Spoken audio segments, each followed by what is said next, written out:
I really appreciate the work group's effort in signaling our willingness to work on the kinship care issue. I know that we have a long way to go. The relative caregiver program, I think we send the right signal, even though that the discussion is alive and well.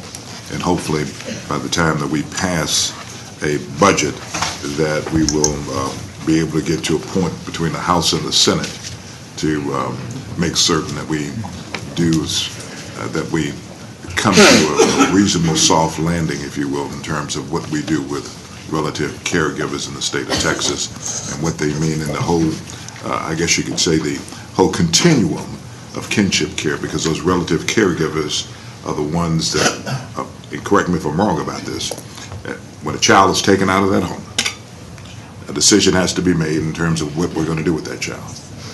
And in many instances, relative caregivers want to participate, but don't have the wherewithal financially to do that.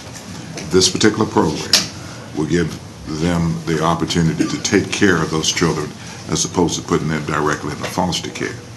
And your willingness to also look at the continuum at the end, where there are three separate, I guess you could say, conclusions that a child could reach that's in the state care system. One being placed in the foster care, one reunification with the family, and a permanency care program.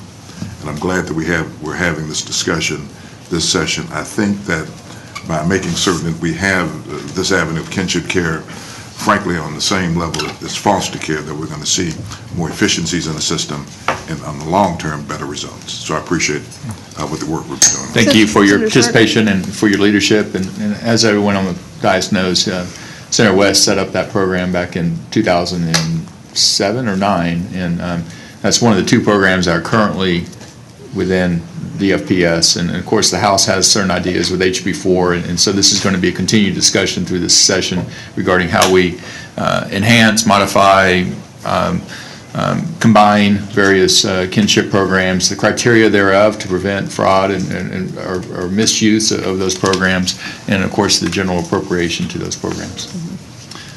Thank you. Go ahead.